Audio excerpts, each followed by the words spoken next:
Philippe Richard Bertrand, et as-tu vu, Jean-François, je t'ai arrêté ça là? Hein? Non. On est en onde, bang! On se met à travailler. Je suis prêt. T'es-tu prêt? Je suis prêt. T'es assis droit. Es-tu candidat pour la CAQ? Non, ça arrivera jamais. Sais-tu qui va l'être? Non, par contre, il y a un gros mouvement en ce moment qui était, ben là, bon, ça a changé en fin de semaine, mais qui était tout sauf Guilbeault. Ça, c'est pas gentil, ça. Je le sais, mais là, le mouvement est en train de se déplacer sous tout sauf Drainville, puis tout sauf le ministre de la Justice, dont j'ai bien Jean Barrette. Alors, c'est vraiment... Ce qu'on est en train de voir... Attends, mais comment chacun justifie, là? Ben, en fait, Guilbeault va vraiment être écorché à cause de SAQ-Clic. Mais ça, c'est réglé. Ça, c'est réglé. Drainville, tu sais, bon, c'est le père de la problématique qu'il y avait eu au PQ dans le temps de la Charte de la valeur, là, tu sais, ça l'a explosé. Mais c'est loin, ça. Mais quand même, mais là, il essaie de repousser un peu, tu sais. La Charte des valeurs, c'était une bonne affaire. Il fallait partir de quelque part, puis c'était le point de départ. On peut avoir une longue discussion. Je sais que les libéraux ne l'aimaient pas, là, mais... On peut avoir une longue discussion là-dessus, mais bon, je le connais ni de proche ni de loin. J'ai vu toutes les annonces qu'il a faites. J'ai vu ses prises de position quand il était au 98.5. En tout cas, de mon côté, qui a voté pour la CAQ au premier mandat, je ne voterai pas pour M. Drainville.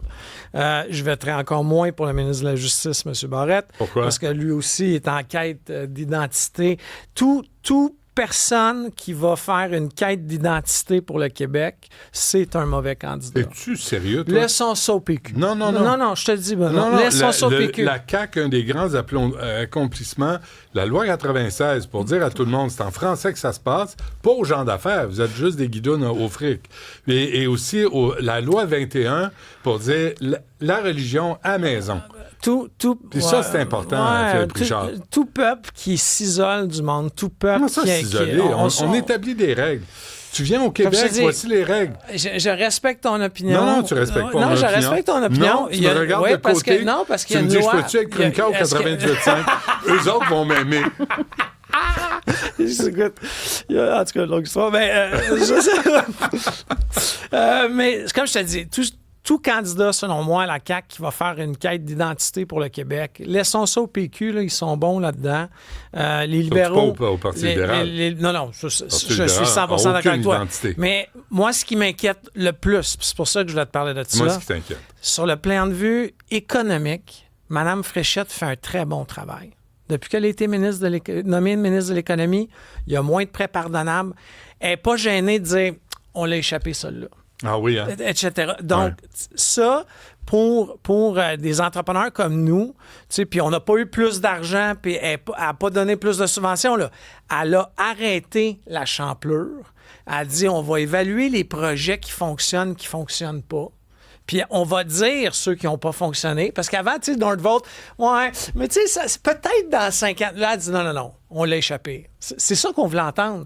Alors, moi, je suis juste inquiet parce que ma compréhension de comment ça va fonctionner, c'est que si elle se présente, elle doit démissionner de son poste de ministre. C'est ça. Oui, ça, c'est inquiétant. Mais ça va durer 1 mois, là. Ça va durer 2 mois. Oui, mais après ça, on s'en va en élection. Tu sais, c'est la chef. Non, une fois que c'est pour la course à la chefferie. Une fois qu'elle est chef, elle peut bien faire ce qu'elle veut. Elle pourrait revenir ministre. Ben oui, OK, c'est bon, ça, c'est l'autre que j'avais pas compris. Oui. Ben, j'ai regardé partout ce matin, j'essaie de comprendre les règles. Merci. Phil. Merci. T'es trop inquiet. Appelle-moi quand t'es inquiet. Un mois... C'est pas bon pour ta santé. Même un mois... Elle va donner des directives. J'espère.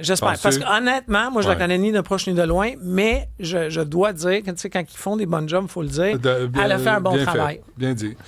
Les cégeps. Oui, les cégeps, regarde, c'est partout sur les nouvelles là, aujourd'hui, ce matin. Là. Bon, je vous donne un exemple concret. Là. Ta toiture.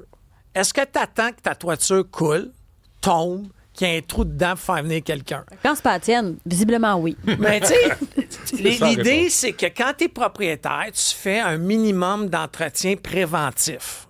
Justement, parce que quand tu vas appeler que la toiture coule, le prix, c'est 1 fois 50. Parce que tu as besoin d'un plombier, d'un toiturier, d'un bricoleur. Maintenant, là, comme aujourd'hui. Mais là, ce qu'on apprend... Ça coûte cher. Ça coûte cher. C'est 1,50. Ouais. C'est vraiment une fois de plus quasiment. Là. Mais là, la problématique, c'est qu'on a arrêté d'entretenir les cégeps. On a arrêté, là, il y a des photos pour ceux qui nous regardent, les bâtisses, les gymnases, les piscines, etc. Il y a un manque d'urgence de 700 millions. Les cégeps ont besoin de 700 millions comme maintenant. Puis en ce moment, ce qu'on leur a donné dans le budget actuel, c'est 118 millions. Mais là, je te parle pas de faire des clauses belles comme ils font dans les ministères, là. Refaire le mobilier, tu sais, pour que ça soit beau. ouais. Non, non, la toiture coule. La chaudière est sur le point d'exploser. Ouais. La piscine est fermée.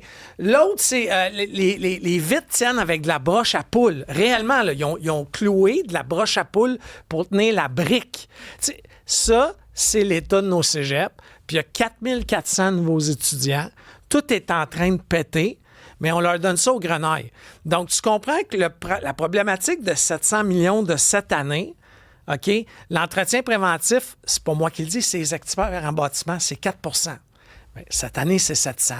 L'an prochain, sans rien qui se passe, là, c'est 700 plus 4 plus 4 plus 4 Alors, à un moment donné... C'est tout ce qui est extraordinaire dans tout ça. Parce que ça, c'est juste les cégeps. On ne parlera pas des hôpitaux. C'est qu'on se ramasse avec une dette pareille. On se ramasse avec des dépassements de coûts de budget hallucinants et on n'est même pas capable d'entretenir ce qu'on a. Puis, je veux dire, où va l'argent? Parle à n'importe qui. Là, les gens extrêmement fortunés, là, ils ont fait de l'argent en immobilier. Ils entretiennent leur... Là, je te parle pas de ceux qui entretiennent les taudis, là.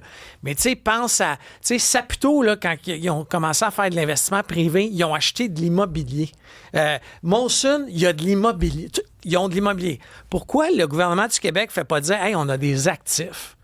Tu sais, tu peux emprunter compte. Il y a un paquet d'affaires que tu peux faire. C'est surtout aussi de bien gérer les fonds publics puis de savoir si tu le paies, comme tu disais, si tu le vois venir puis tu fais les réparations à l'avance avant que ça dégénère, ça va te coûter moins cher.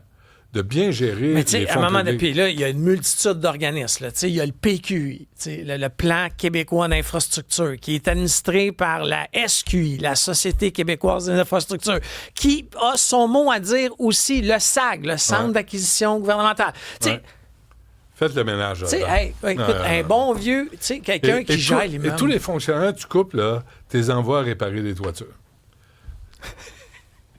Bien, écoute, Monsieur Legault voulait prendre 30 000 employés de la foresterie. Ouais. Ça devenait des monteurs de ligne. Ils vont tous aller travailler chez Hydro-Québec. Demain matin, là, tu fais ça comme ça, bing! Ouais, tu coupes un arbre, une branche, puis là, t'es rendu, bang, tu vas monter une ligne d'hydro. Bon, rapidement, Hydro-Québec. Oui, Hydro-Québec, histoire capotée. On a fait des contrats à long terme avec le Massachusetts. Ouais. Ça, c'est une bonne idée. Mm-hmm. Par contre, on fait le contrat à 5 sous US, puis nous, OK, on importe l'électricité en ce moment à 7 sous. Puis comme vous le savez, on a commencé en 2025, l'an passé. On importe beaucoup, beaucoup d'électricité parce qu'on a un manque, les réservoirs sont vides, etc. Donc, en d'autres mots, on ne fera pas d'argent réellement sur ce contrat-là en long terme, puis on est prêt avec ce contrat-là jusqu'en 2038. Ah, super. Alors, tu sais, quand tu dis Hydro-Québec, il faut qu'elle fasse des investissements de 200 milliards, ouais. C'est parce qu'elle a signé des contrats d'exportation très peu chers qui font en sorte que, tu sais, il est où le pilote, là? Il est où le pilote de tout ça, là? Merci, c'était les bonnes nouvelles du lundi. C'est pour vous mettre dans l'ambiance. Pas des mauvaises nouvelles, hein? C'est l'ambiance. Un autre oiseau de malheur de cette émission. Puis il neige, puis il fait beau, puis c'est parfait, ça. Parfait. Merci. Et là, tu t'en vas où, là? Drummondville. Sois prudent. Ouais. Sur la route, là. Roule pas en fou, là. Pas en voiture électrique, je m'y rende pas. Faudrait que j'arrête. Oui, tu peux. Non, c'est faux. T'es langue sale.